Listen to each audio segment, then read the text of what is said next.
And we continue. The Epimethean Mate, an SJ.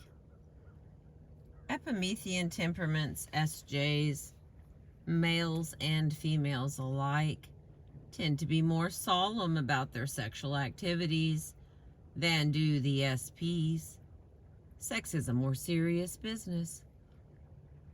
While an SP could use sex to forget his or her troubles, an SJ, particularly a male SJ, would be more likely to use sex to ease fatigue, wanting to be comforted both emotionally and physically. After sexual release has been obtained, the SJ is apt to be most solicitous of the physical comfort and welfare of the other.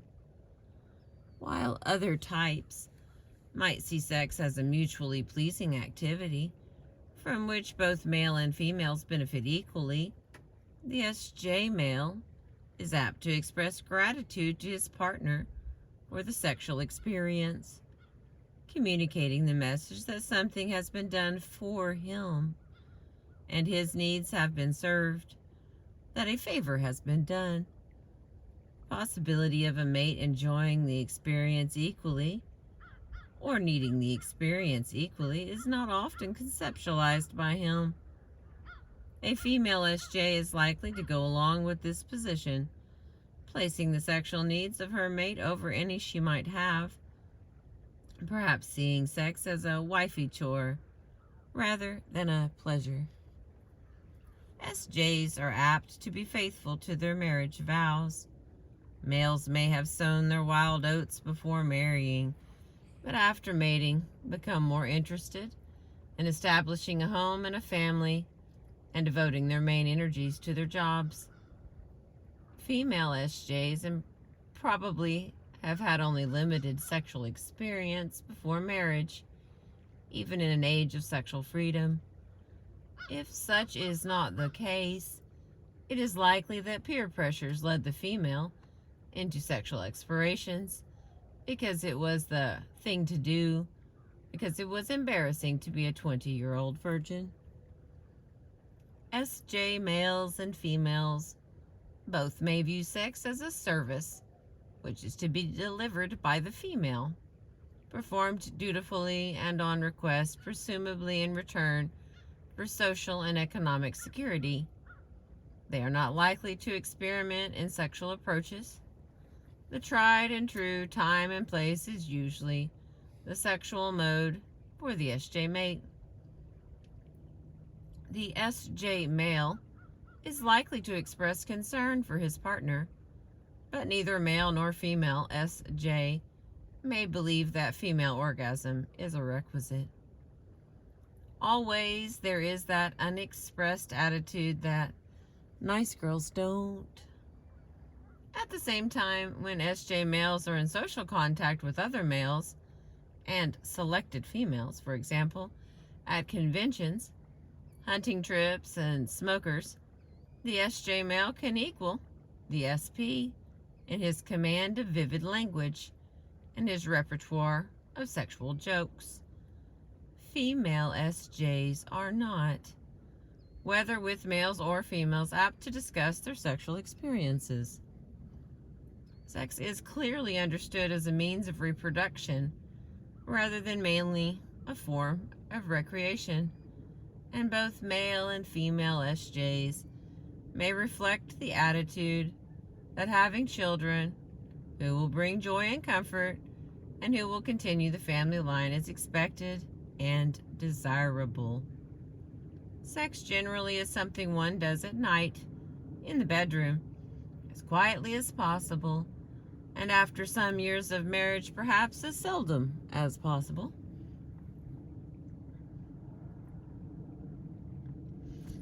Although this is less true in our so-called sexually liberated age, the view of sex as recreation is not a perception ordinarily held by most SJs.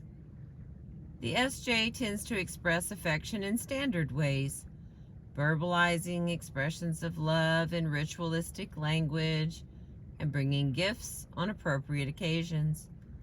These gifts have usually intrinsic value, as objects and are to be kept and treasured. The transactional ritual is important, not the surprise or audience impression, as with an SP. The notion of discussing philosophy, religion, aesthetics, or ethics as a precursor to erotic activities does not make much sense to either the SJ male or female. Sex is sex, and philosophy is philosophy. The notion of the grand passion is likely to mystify an SJ mate who may enjoy the fantasy, but who soon wants to get on with the business of living. For an SJ, courting is something one does before vows are taken. Once the bargain is sealed, they are prepared to give priority to getting ahead in business, establishing a home and family, making a circle of friends, and establishing social connections. Sexual routines are apt to be established early in marriage and observed throughout life. The unexpected and unusual are probably not a part of the basic sexual repertoire of the SJ. A male SJ may perhaps explore other relationships outside the framework of his marriage, but only if particularly dissatisfied at home. SJ mates may have some difficulty understanding the emotional needs of other types, particularly the NFs and the NTs, where transactions outside the bedroom loom vital as a precursor to sexual response. An SJ could give way to a temper tantrum, to biting sarcasm, scolding, criticizing, the works, and then expect a mate to separate these behaviors from the sexual relationship. He or she may not understand the possible impact on sex, which is clearer to other types. This mate believes that, as long as he or she cares for the spouse and takes the proper responsibility for the spouse's health and welfare, the constructive lessons which he or she offers to correct the mate should not inhibit the other's affection.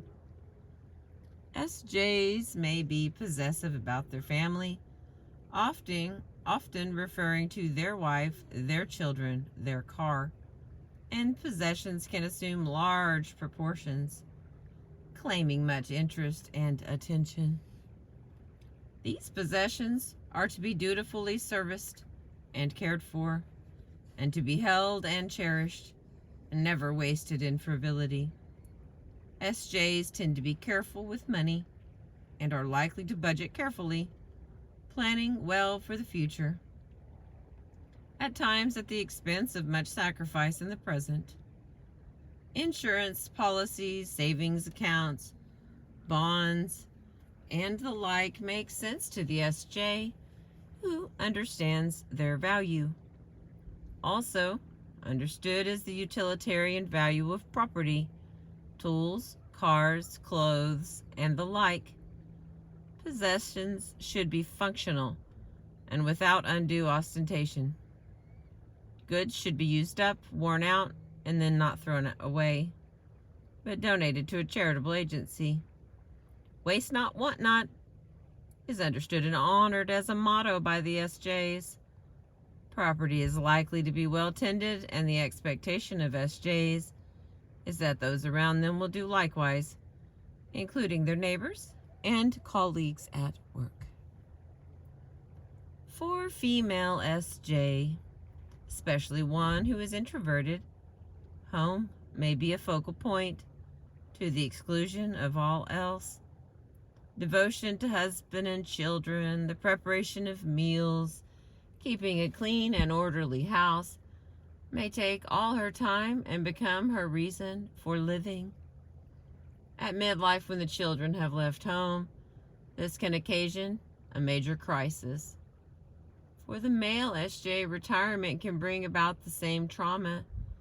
His job is often to the male SJ,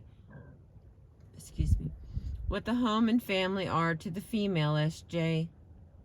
Both may worry about loved ones when they are away from home and will tend to make frequent contact by telephone. SJs sometimes catastrophize and suffer with worry about unlikely calamities. Frequent or rapid changes in home environment or rituals, or frequent changes in work procedures or personnel are not welcomed by the SJ. Individual deviation from the traditional accepted ways of behaving on the part of family members are not encouraged by an SJ parent. They have a sure sense of what is good and right, and they do not hesitate to impose this on their mates and children. In truth, the SJ sees this imposition of standards as his duty. He requires things and people, procedures and products to be consistent and stable, appropriately in harmony with traditional ways. The past has a strong press for the SJs. They have a sense of family history and value stories and information about their families. They tend to entertain relatives, keep in touch with the extended family circle, to honor the traditional rituals such as the Thanksgiving turkey and the Easter dinner. Church-related activities may often occupy the SJ's free time, as might community-based, organized activities, both charitable and social. An SJ mate is likely to belong to the organized civic groups of the community and probably will be knowledgeable of the status hierarchy and pecking orders in those groups.